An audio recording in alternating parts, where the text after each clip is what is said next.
Now, you might have heard that being stronger is going to benefit you and it's something that you should consider starting. But what is muscle strength?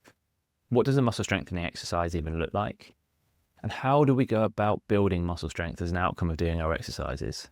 This might sound very simple, but there's actually a few key mistakes that people often make when they're first getting started. But the good news is the theory behind building strength is actually very simple. And if there's a few key areas you get right, you'll see progress very quickly.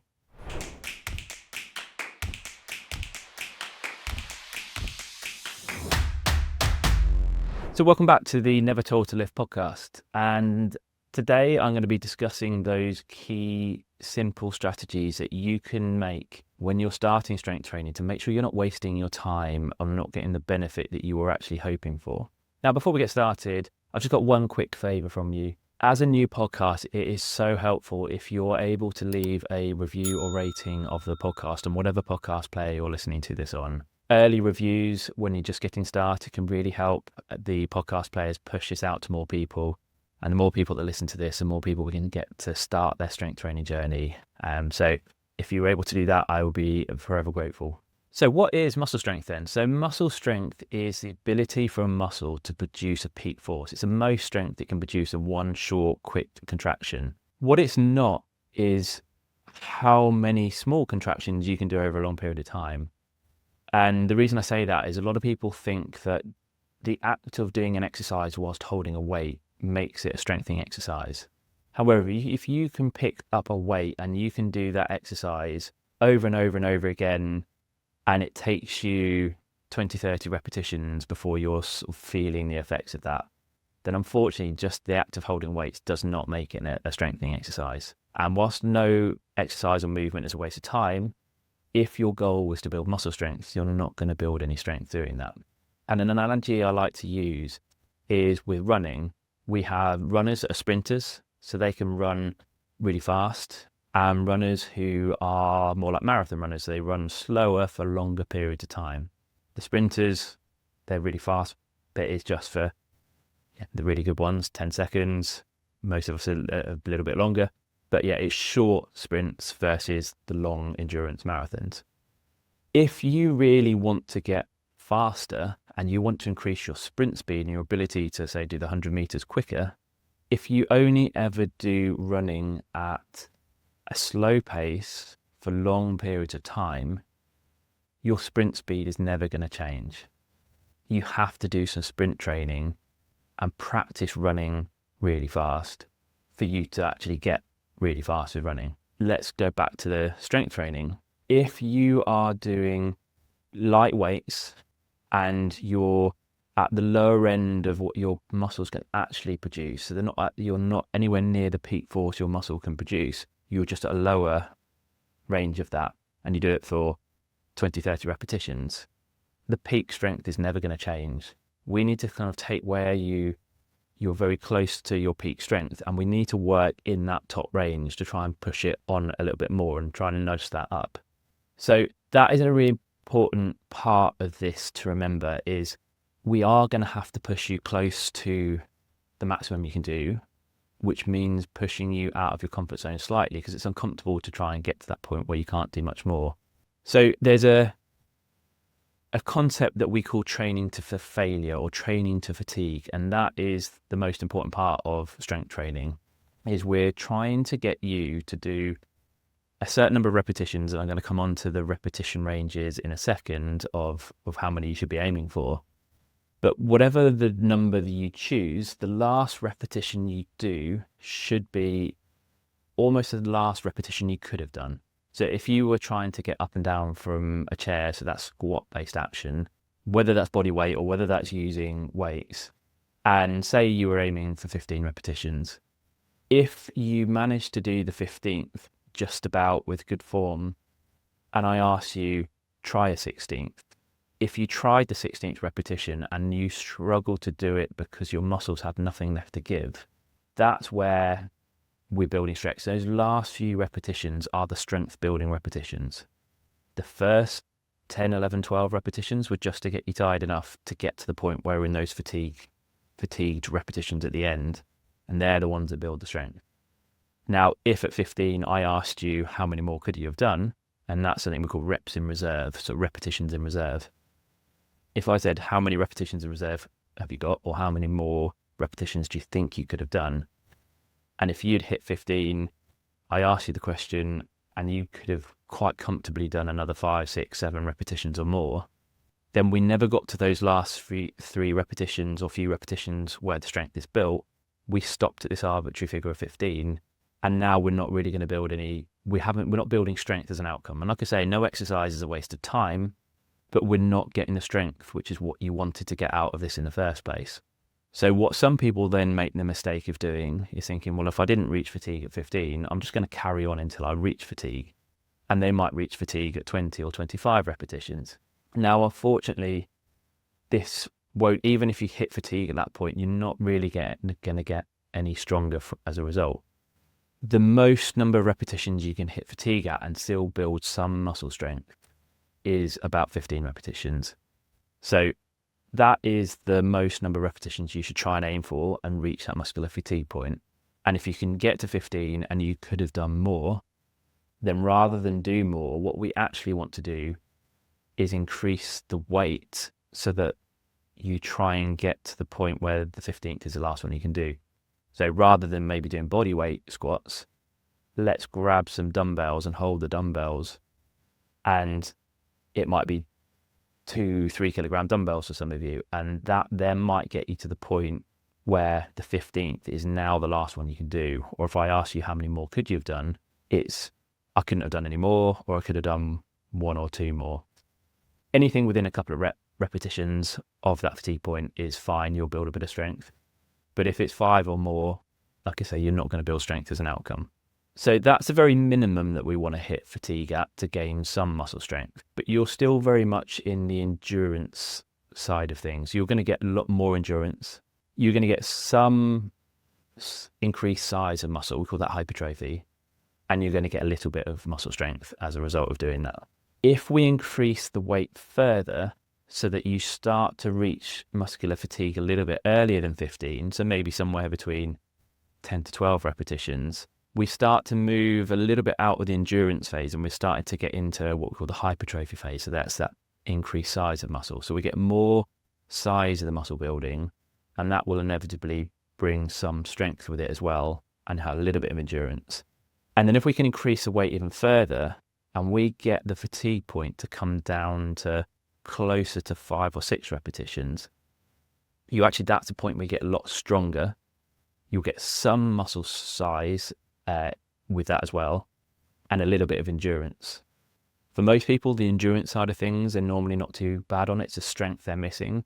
So ideally, we want to try and actually increase the weight over time to get you to that fatigue point at 5 or 6 repetitions. The problem is, if you're very new to this, you've only got started, and particularly if you are starting later on in life, you're probably going to have a few things that might get in your way of progress. So an arthritic knee, a painful shoulder, some chronic fatigue, something along those lines that make it harder to progress through and get to that point where you're lifting a lot more weight. Because to get to fatigue at 5 repetitions or less needs a significantly more amount of weight than doing it at 15 repetitions.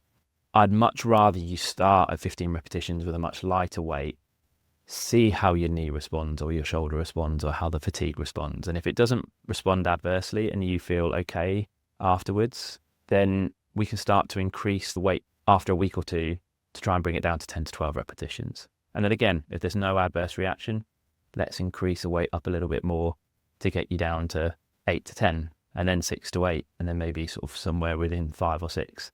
And it's a slow, consistent progression over time. So the minimum I would sort of do that over between being at the 15 repetitions down to the 5 repetitions is about 3 months. I wouldn't want to rush too much earlier than that, particularly if you're new to strength training.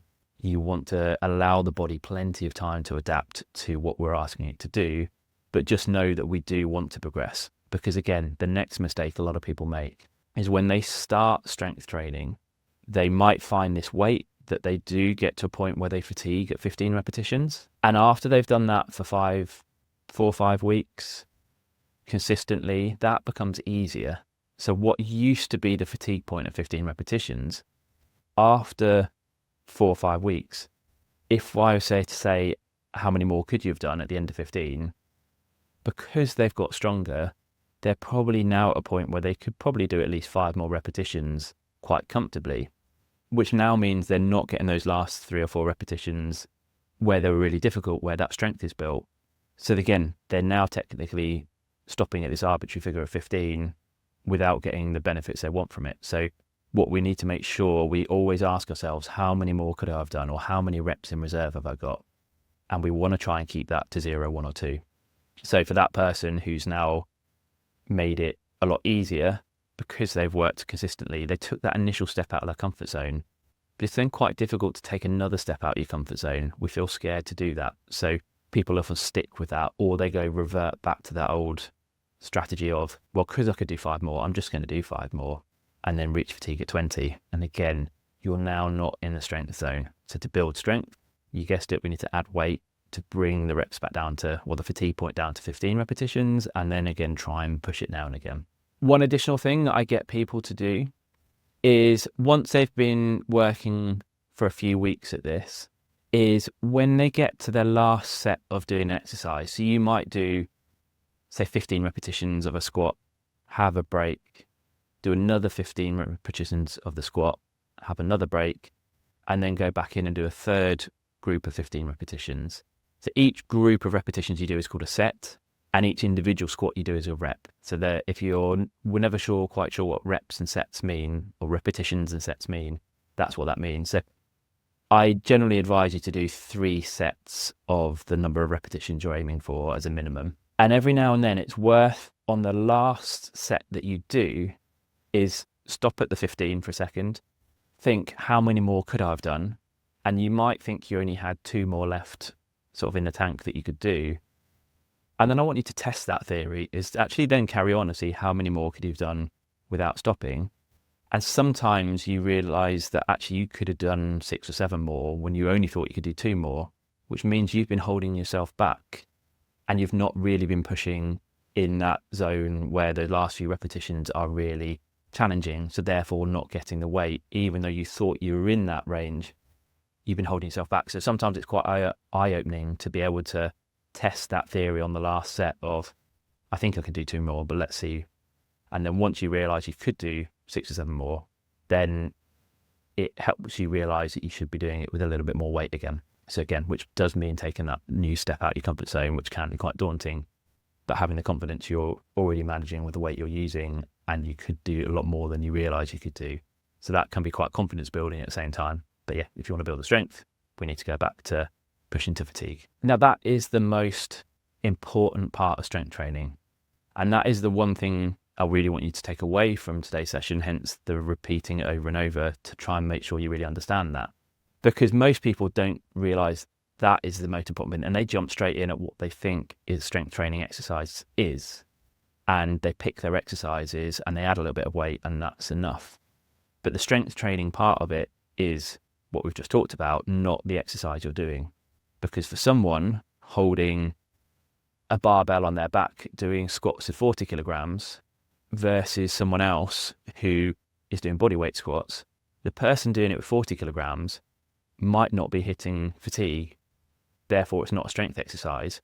Whereas the person who's doing bodyweight squats, who's only just got started, that's got really frail, for them, the 15th is really challenging. So that for them is a bodyweight squat is a strength training exercise, where someone who is more experienced, the 40 kilogram squat, you think would be a strength training exercise versus the bodyweight squat, but actually it isn't, because they could have done a lot more. They've just been holding themselves back. It's less about the exercise you choose, and I'm not really too bothered which exercises you choose. Some people feel safer starting on machine weights. Some people like the free weights with dumbbells. Some like to step into the gym and use the barbells. There is no wrong or right answer in terms of the exercise that you pick. As long as the exercise you pick, you start training to fatigue. And we also want to be consistent with this, is you don't do it once or twice and then the next time you go in completely mix up all the exercises, and then the next time you mix it all up again. You want to be doing the same exercises at least weekly But ideally, you're doing these sessions 2 to 3 times per week. And you might have 2 sessions you alternate between, but the sessions stay the same for about 12 weeks, 3 months minimum. And that's what I use my clients in the gym or at the physio clinic, is we work on the same group of exercises, whether they see me once a week or twice a week. If they're once a week, we just do the same workout every week for 12 weeks, gradually increasing the weight to bring the repetitions down. Or if I'm seeing them twice a week, we'll have 2 alternating workouts that we work between, so that, again, the same thing the next week when we get back to the original workout, we're increasing the weight slightly to bring the reps down. But you need to consistently do that for at least 3 months, because whilst you might notice some changes in how strong you feel quite quickly, that initial benefit you feel, or the strength that you feel, is the brain working out the most efficient way of using the muscle strength you already have. Then you actually have to wait for the muscles to physiologically get stronger. And that can take up to about 12 weeks, or a minimum of 12 weeks, for you to actually notice the muscles changing in their sort of shape and size. So it does need consistency in what you're doing, and the consistency of increasing the weight to hit the fatigue point again. Because again, if you only hit the fatigue in the first 2 weeks and then you never hit fatigue again, you're not really going to change the muscles that much. Then the last mistake I notice people make is they don't document the workouts they're doing and the weights that they're using. It becomes very difficult to see the progress you're making if you don't write down what you were doing before, because we do forget how challenging things felt in the early stages. And as we progress, we can't even kind of consider that we found a weight less than what we're using more challenging, because it feels a lot easier now. But actually, sometimes if you can look back over a month, you'll see the changes you made. And that can be really inspiring to make you want to carry on, because if I made it this far, how far much further could I make? Every time you go and do a workout, is write down the exercises you're doing, write down the weight that you're using and how many repetitions and sets. You could take it a step further and write how many repetitions in reserve do I think I could have done, or how many reps after every set do I think I could have done. And on a general workout level, how challenging did I find it? Did I have a good sleep the night before? Had I had a few drinks? Things like that can make a difference, because there'll be some workouts that feel a lot more challenging than stepping in the next week, and it suddenly feels a lot easier. And then you might go back the next week and it feels a bit harder again. And it's not because you got weaker. It's just sometimes we feel a bit more fatigued, or the knee's been playing up recently. And again, making a note on each workout so you can kind of understand those patterns can be really helpful. So that's one big urge I'd say to people, is don't just wing it every time you go in and think, I'll make up these exercises and do this and this. Knowing which exercises you're going to do. It doesn't really matter what order you do them in, because sometimes a bit of equipment you need might be in use. So in which case, I'll do this one instead. Or I could do it with a different bit of equipment. But try and do the same movement patterns, say, consistently for those 12 weeks, and document each of those workouts so you can see the progress that you're making. Now, this was quite a whistle-stop tour of strength training theory. If you are looking to get started and you want a little bit more assistance still, then I have a free 1-hour masterclass that you can sign up for. So I'll put the link in the description below. But if you go to nevertoiltolift.com/masterclass, you'll find that there. And that'll just guide you through a lot more of this theory again. It'll have videos of the exercise options that you might want to consider, and it'll help you a little bit more in terms of just taking those first few steps into getting started. So if that's of interest to do, follow that link there. I'll have some other useful links in the description below. If you've got any questions, please feel free to email me at chris@nevertoiltolift.com, or you can just write them in the comments below this video if you're watching this on YouTube. If you're not watching this on YouTube, I've got a lot of good videos there that will help you with some of the basics. So again, do go over to YouTube, just search Never Toil to Lift and make sure you subscribe to the channel, and you'll get updated every time new episodes are released or new videos are released. But for now, I wish you best of luck in getting started, and I'm looking forward to hearing the progress that you make.